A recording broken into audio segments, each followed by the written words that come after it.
जय श्री राम दोस्तों, मैं केशवर पाल आज फिर एक नई वीडियो के साथ आपके सेवा में हाजिर हुआ। दोस्तों ये है चंगूदास। यह इनका आरोप है, हमारी कई वीडियो पे इन्होंने वीडियो बनाया हुआ है। तो इनका आरोप है कि मैं रामपाल जी के ज्ञान में मीन मेख निकालता हूँ, ठीक है। जबकि हमने बड़ी सफाई के साथ ज्ञान पूर्वक तर्क पूर्वक हमने आपके सामने बहुत सारी वीडियो को रखा कि रामपाल जी ना तो कोई अलौकिक पुरुष है, ना तो इनके पास किसी प्रकार का ज्ञान है। ये कभी कुछ बोल देते हैं और लोगों को मूर्ख बनाते हैं, अपनी बातों के जालों में फंसाते हैं। और इनका सिर्फ एक उद्देश्य है 10वां अंश ज्योति पाठ और दान का रुपया लेना। दोस्तों ये लोग इतने चतुर व्यक्ति हैं रामपाल कि 10वां अंश लेने के लिए भी कबीर साहब को लगा देते हैं कि अब वाणी कबीर साहब बोले हैं कि 10वां अंश गुरु को दीजिए, जीवन जन्म सफल कर लीजिए, ठीक है। अब हम इन भाइयों से ये पूछना चाहेंगे कि भाई जरा ये बताओ कि यदि कबीर साहब ऐसी बाणी बोले हैं कि 10वां अंश गुरु को दीजिए, जीवन जन्म सफल कर लीजिए, तो उनके 84 लाख शिष्य हो गए थे, तो उन्होंने 10वां अंश लेकर के क्या किया? इस संसार में उन्होंने तो एक कुटिया भी नहीं बनवाई, उनके नाम से एक आश्रम भी नहीं है, उन्होंने एक पुस्तक भी नहीं छापा। तो 10वां अंश लेकर के क्या किए? कहाँ गए हो? कहीं ऐसा तो नहीं कि उन्होंने जो काशी में भंडारा करवाया था उसमें जो उनका सतलोक का खर्चा हो गया था और लेकर के सब वसूल करके 10वां अंश और ज्योति पाठ का पैसा वसूल करके लेकर सतलोक चले गए? बताओ। अगर ये सब वाणियां कबीर साहब लिखते हैं कि गुरुबिन माला फेरते गुरुबिन देते दान, गुरुबिन दोनों निष्फल पूछो वेद पुराण, अगर ये सब वाणियां कबीर साहब लिखते हैं तो कबीर साहब ने वो दान का पैसा लेकर के क्या किया? बताओ। वो ज्योति पाठ का, वो 10वां अंश का जो रुपया लिया उसको क्या किया उन्होंने? क्या वो अपने पीठ पर बांध करके सशरीर आए थे और सशरीर सतलोक लेकर चले गए? अगर नहीं गए तो उन्होंने अपने लिए कुटिया क्यों नहीं बनवाई? रामपाल जैसे 14-15 आश्रम बनवा रहे हैं, हर जिले में नामदान केंद्र खोल रहे हैं, उस तरह से कबीरदास जी ने ऐसा क्यों नहीं किया? उनके विशिष्ट तो 84 लाख हो गए थे। ये रामपाल का ही ज्ञान है? बताओ। तो यह दोस्तों इतने मूर्ख टाइप के लोग हैं कि जो रामपाल की बातों को समझ नहीं पाते और जो सही बात बताता है उसके ऊपर वीडियो बनाते हैं। तो बनाओ, इसमें हमारा क्या लगा है? हमें तो सत्य बोलना है, जनता के सामने कहना है। अब जनता जैसी माने वैसे करे, ठीक है। तो आइए थोड़ा इन भाई की वीडियो को देख लेते हैं और इनकी समस्या को समझते हैं कि यह क्या कहना चाह रहा है। दर्शकों, केशवर पाल और ये संत रामपाल जी महाराज जी के ज्ञान में मीन मेख निकालने का ठेका रखा है। तो दोस्तों अभी आपने इन भाई की वीडियो को देखा, ये कह रहे हैं कि मैं रामपाल जी के ज्ञान में मीन मेख निकालता हूँ। अब मैं जो वीडियो बनाया था कि कबीर मिले रामपाल से, सच या झूठ, ये जो वीडियो का थंबनेल है आपके सामने, तो बताइए रामपाल जी कह रहे हैं कि मैं अपनी पुस्तक आध्यात्मिक ज्ञान गंगा पृष्ठ संख्या 538 पर लिखता हूं कि मुझ रामपाल दास को संवत 2054 फागुन मास शुक्ल पक्ष एकम को मार्च 1997 में दिन के 10 बजे परमात्मा मिले और सार शब्द का वास्तविकता बताकर अंतर ध्यान हो गए। ऐसी बात तो रामपाल जी ने लिखा और फिर इन्हीं ये भाई साहब की तरह से जो दास है उन्होंने वीडियो बनाया कि नहीं रामपाल जी ने जो पुलिया बनाया था इंजीनियर रहते हुए, उसी पुलिया पर कबीर साहब मिले संवत 2053 में 9 मार्च को, मार्च 1997 में, और रामपाल जी को सशरीर सतलोक भेज दिया और अपने कबीर जो है परमात्मा रामपाल का रूप बना करके मिशन पे काम करने लगे। तो अगर मैं इस पर वीडियो बना करके प्रश्न पूछ सकता हूं कि बताओ भाई, जब तुम्हारा गुरु कहता है कि मुझे परमात्मा मिला, अंतर ध्यान हो गया, और तुम लोग कहता है कि वो परमात्मा उसको मिला और सशरीर सतलोक भेज दिया, तो इसमें मेरा क्या दोष है भाई? इसमें मैं कौन सा मीन मेख निकाल रहा हूं? बताओ। अब तुम्हारा गुरु बोले कि हमको जो है कि 5505 में हमारे ऊपर भविष्यवाणी किया गया कवि सागर में कि अब महापुरुष आएगा, सबको सतलोक ले जाएगा। तो हमने वहां पे पढ़ के सुना दिया कि वह जो है कि वह महापुरुष चूड़ामणि के खानदान में होगा और उनके देह की छाया नहीं होगी, यही प्रमाणित है। तो हमने कौन सा मीन मेख निकाल दिया भाई?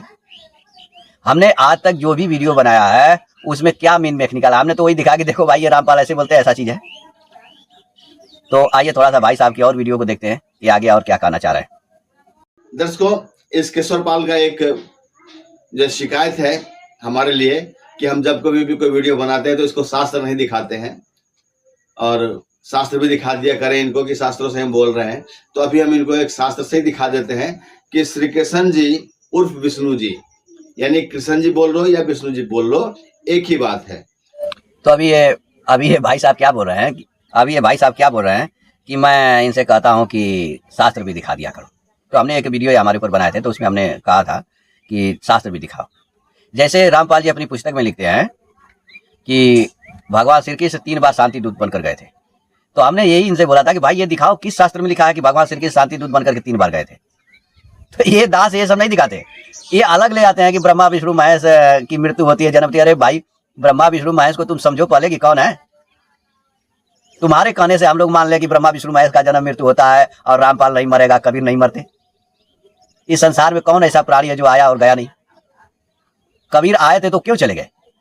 क्यों नहीं रहे हो? क्या आए थे दिखाने के लिए कि कुछ दिन के लिए मैं दिखाने के लिए आ रहा हूं, देखो? उनको रहना चाहिए ना वो। तो यह जो है इनके मूर्खता पूर्वक प्रश्न रहते हैं। दोस्तों, हर ब्रह्मांड में जब बनता है, भगवान बनाते हैं, तो उसमें ब्रह्मा विष्णु का स्वरूप धारण करके सृष्टि की रचना करते हैं, पालन करते हैं और संहार करते हैं। जैसे ही वो ब्रह्मांड का प्रलय हो जाता है, फिर उसी ब्रह्मांड के साथ वो भी विलय हो जाते हैं, अपने स्वरूप में चले जाते हैं। फिर जब उनका सृष्टि करने का मतलब होता है, तो फिर वो अपना ब्रह्मा विष्णु महेश बन जाते हैं। ठीक है, तो इस पर मैं किसी दिन वीडियो बनाऊंगा, और ऐसा ही हमारे शास्त्रों में लिखा है। तो थोड़ा भाई साहब की आगे वीडियो सुनते हैं, और आपको सुन करके हंसी भी आएगी। थोड़ा सा सुनिए। दर्शकों, ये देखिए विष्णु पुराण, ये हमारे पास पीडीएफ में है। तो इसमें क्या लिखा हुआ है? कृष्ण अवतार। तो इसमें लिखा हुआ है कि भगवान विष्णु ने श्री कृष्ण के रूप में देवकी और वासुदेव के घर में।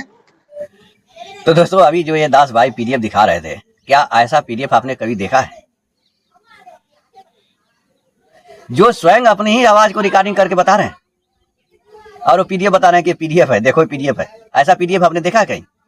अगर देखा हो तो कमेंट बॉक्स में लिखना, या उसका लिंक भेजना जो ये पीडीएफ भाई साहब दिखा रहे हैं। ठीक है, तो दोस्तों, हमारा जो थंबनेल था, हमारा जो वीडियो का टाइटल था कि रामपाल जी के अवतार है चंगू दास, यानी चंगू दास बराबर रामपाल, या रामपाल बराबर चंगू दास। तो आपने इनका ये पीडीएफ देखा? ऐसा पीडीएफ हमने कहीं नहीं देखा, कहीं नहीं है। अगर आप देखे होंगे तो भेज देना। और अब ये रामपाल जी की वीडियो सुनिए। जैसे ये अपने ही पीडीएफ बना करके, अपने ही आवाज रिकॉर्ड करके लोगों को सुना रहे हैं, मूर्ख बना रहे हैं अपने भाइयों को, उसी प्रकार से रामपाल को कबीर नामक परमात्मा मिला, इस बात की गवाही देने के लिए अपने ही पुस्तक आध्यात्मिक ज्ञान गंगा लिखे, और उसमें अपने ही पढ़ करके अपने ही इन दास भाइयों को बोध दिला दिए कि देखो भाई, यह सर्टिफिकेट है, देखो यह सर्टिफिकेट है, हमको कबीर नामक परमात्मा मिला है। ठीक है, अब वो भी डेट गलत है। तो आइए थोड़ा सा रामपाल जी की जो है कि सुन लेते हैं, ये बेचारू क्या कहना चाह रहे हैं। अपनात्मा ये ना सोचना कि दास बनावटी बात बनाकर अपना मूर्ख बनाना चाहता, नहीं, आपको बहुत बुद्धिमान बनाना चाहता है। तो अभी आपने रामपाल जी की सुनी। रामपाल जी कह रहे हैं कि दास भाइयों, मैं तुम लोगों को मूर्ख नहीं बनाना चाहता, और मूर्ख बना के स्वयं भी मूर्ख नहीं बनना चाहता। मैं तुम लोगों को होशियार बनाना चाहता हूँ, और मैं ये बताना चाहता हूँ कि जाओ संसार में बोलो कि राम मेरे गुरु जी को कबीर नामक परमात्मा मिल गया है, और यह डेट है, यह बता रहे हैं। और तुम लोग मूर्ख नहीं हो, ना ही मैं मूर्ख हूँ। ठीक है, लेकिन देखिए कैसे रामपाल जी अपने स्वयं मूर्ख भी बन रहे हैं, और इन दास भाइयों को मूर्ख भी बना रहे हैं। दोनों काम स्वयं रामपाल कर रहे हैं। ठीक उसी प्रकार से जैसे ये दास जो है अपने ही आवाज को रिकॉर्ड करके, अपने ही जो है कि लिख करके, उसको आवाज को रिकॉर्ड करके हमको सुना रहा है कि देखो ये पीडीएफ है, ये मैं प्रमाण दे रहा हूँ। अरे भाई, वो कौन सा पीडीएफ है भाई? ऐसा पीडीएफ तो हमने कभी देखा नहीं। अगर आप देखे होंगे तो लिंक भेजना।